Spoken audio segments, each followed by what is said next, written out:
Hello, everyone, and welcome back to Enjoy English Talks, where every conversation helps you learn. I'm Judy. Hello, Judy. Hello, everyone. I'm Jake. How are you today, Judy? I am very good, thank you. I watched a really nice movie last night, a comedy. I laughed a lot. And you, Jake? I am okay. But I want to tell you something, Judy. Something that happened to me yesterday. Oh, tell me. I was at a bookstore. A foreign tourist asked me, "Excuse me, do you know where the subway station is?" And I understood every word, every single word. That is great. But then I opened my mouth and nothing came out. Nothing? Nothing. My brain knew the answer. Turn left, walk 2 blocks, the station is on the right. I knew all of that, but my mouth could not say it. I just stood there, like a statue.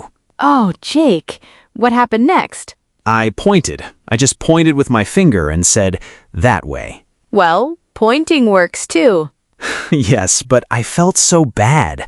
I understand English, I really do. But when I need to speak, the words disappear. Jake, you are not alone. This is one of the biggest problems for English learners.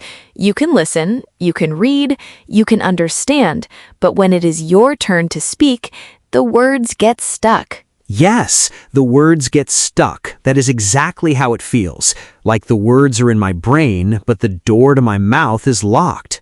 That is a beautiful way to say it, and that is our topic today. Really? Yes, today we're going to talk about why you understand English but cannot speak, and more importantly, how to fix it. Oh, I need this. I really, really need this. There are 4 main reasons. 4 reasons why the words get stuck. And for each reason, I will give you a solution, a way to unlock that door. 4 reasons, 4 solutions. Let's go. But first, we have a small request. Yes, if you like our podcast, please click the like button. Please subscribe to Enjoy English Talks. And share this episode with your friends and family. Thank you. It helps us so much. We love our listeners. Okay, now let's start. Reason number 1. I call it the translation trap. The translation trap. What is that? Let me ask you something, Jake. When someone speaks to you in English, what happens in your brain? Well, I hear the English words, then I translate them to my language, then I understand, then I think of my answer in my language, then I try to translate it back to English, then I try to say it. How many steps is that? 1, 2, 3, 4, 5. 5 steps? 5 steps. Every time you want to say one sentence, that is the translation trap. You are not speaking English, you are translating English. And translating takes time, a lot of time. That is why I'm so slow. By the time I finish translating, the other person is already talking about something else. Exactly. The conversation moves on, and you are still stuck on the last sentence. So what is the solution? Stop translating words. Start thinking in pictures. Pictures? Yes, let me show you. When I say apple, what do you see in your brain? I see the word in my language, and then I see a red fruit. Okay, from now on, skip the first step. When you hear apple, go straight to the picture, the red fruit. No translation, just the picture. Just the picture. Apple, red fruit, no words in between. Yes, now try this. You want to say, I am hungry. Do not think in your language first. Think of the feeling. Your stomach is empty. You want food. Then say, I am hungry. So feel it, then say it, not translate it, then say it. Exactly. Feel it, see it, then say it. This is how you escape the translation trap. Let me try. I want to say, I went to the park this morning.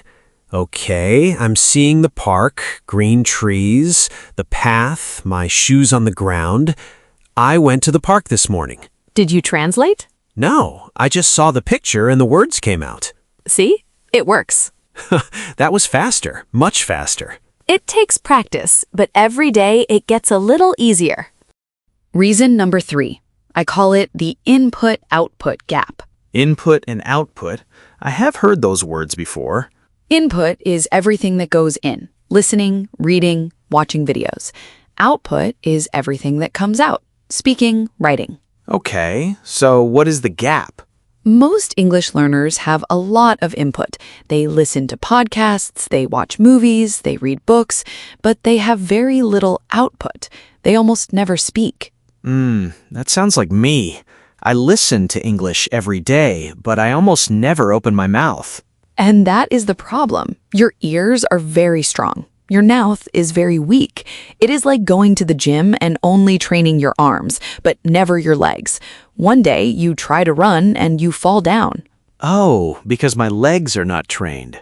Exactly. Your mouth needs training too. Listening is not enough. You must practice speaking. But Judy, who do I speak to? I do not have English-speaking friends near me. You do not need another person. The best practice is talking to yourself. Talking to myself? People will think I am crazy. Maybe, but your English will be amazing. Here's what I suggest. Every day, pick one moment from your day and describe it in English, out loud, not in your head, out loud. One moment from my day, like what I ate for breakfast? Yes, try it now. Okay, this morning I woke up late, I made coffee, I burned my toast, I ate the toast anyway. It was not good. Perfect. That was 5 sentences, and you did not translate. You just talked. I just talked about my burnt toast. That is output practice. You can do it in the shower, on your walk, while you cook, anytime you are alone.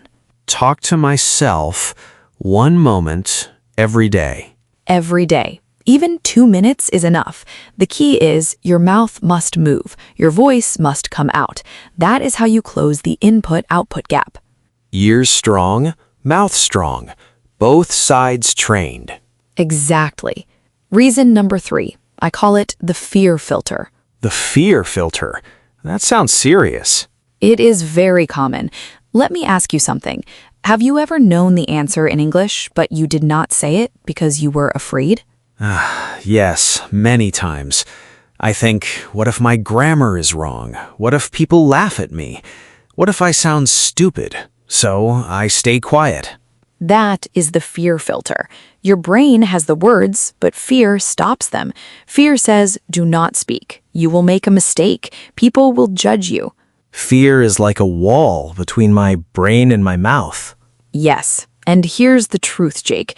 Mistakes are normal. Every person who speaks English well, they all made hundreds of mistakes first, thousands of mistakes. Really? Really? Children make mistakes every day when they learn to talk. Do we laugh at them? No, we think it is cute. Exactly. And when you make a mistake in English, most people do not laugh. They understand. They know you are learning, and they respect you for trying. So it's okay to make mistakes? It's more than okay. Mistakes are how you learn. Think about it this way. Which is better, messy English or no English? Messy English. Exactly. Messy English is beautiful. Messy English means you are trying. Messy English means you are grave. No English means the fear won. Messy English is better than no English. I like that. Say it again. Messy English is better than no English. Remember that. Write it down. Put it on your wall. The next time fear says do not speak, you say messy English is better than no English, and you open your mouth. I will, I promise. Good, because the world wants to hear your English, Jake, even if it's messy. Thank you, Judy. That means a lot. Reason number 4, the last one. I call it words without sentences. Words without sentences. What does that mean? Let me ask you, how do you study English vocabulary? I learn words, one by one. Apple, A-P-P-L-E, apple. Dog, D-O-G, dog. I write them in my notebook.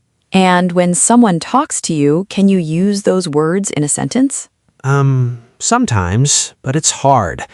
I know the word delicious, but when I eat good food, I cannot quickly say, this is delicious. The word is in my notebook, but not in my mouth.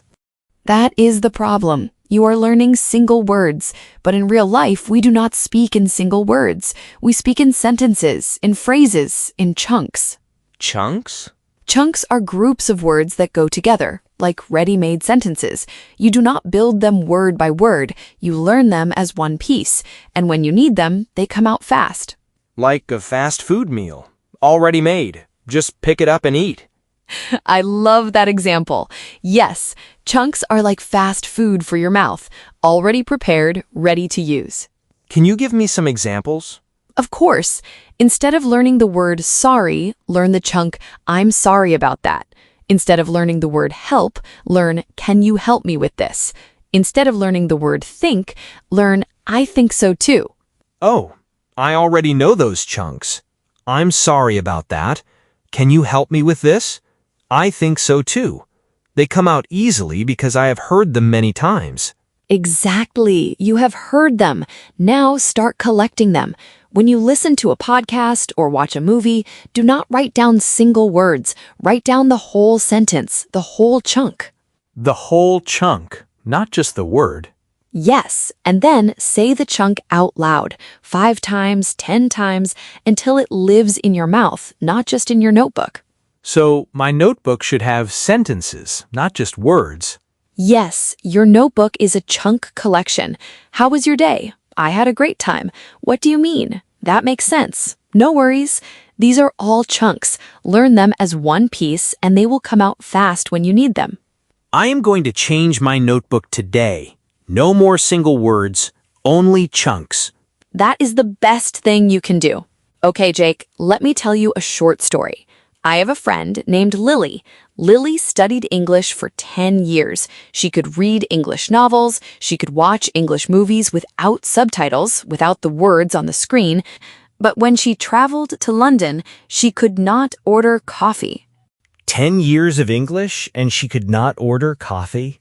She knew all the words: coffee, large, please, milk. But in the moment, her brain was translating. She was afraid of the waiter, and she never practiced saying the whole sentence together. Can I have a large coffee with milk, please? The translation trap, the fear filter, and words without sentences, all 3 reasons. Yes, but then Lily started talking to herself every day. She practiced chunks, she stopped being afraid of mistakes, and 3 months later, she ordered coffee in London, in English, with a smile. 3 months? That's fast. Because she fixed the 4 reasons. She stopped translating, she started speaking out loud, she stopped being afraid, and she learned chunks, not just words. If Lily can do it, we can do it too, right everyone? Absolutely. You can do it. We believe in you. Okay, let's review. Yes, let's see what we learned. Today, we talked about why you understand English but cannot speak. Yes, reason 1 is the translation trap. We translate in our heads. The solution is to think in pictures, not words. Good. And reason 2 is the input-output gap. We listen a lot but speak very little. The solution is to talk to yourself every day. Reason 3 is the fear filter. We are afraid of making mistakes. The solution is to remember messy English is better than no English. And reason 4 is words without sentences. We learn single words but not chunks. The solution is to learn ready-made sentences. The translation trap, the input-output gap, the fear filter, words without sentences. 4 reasons, 4 solutions. Perfect. You remembered everything. I learned a lot today.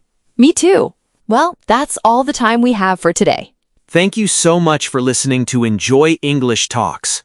Yes, thank you, everyone. It was fun. Please subscribe to Enjoy English Talks. Give this episode a like. And share it with a friend. Now, we have a question for you today. Yes, please leave a comment below. Tell us, which reason is your biggest problem? The translation trap, the input-output gap, the fear filter, or words without sentences? Pick one and tell us in English. We would love to read your answers. See you next time. Bye, everyone. Keep practicing your English.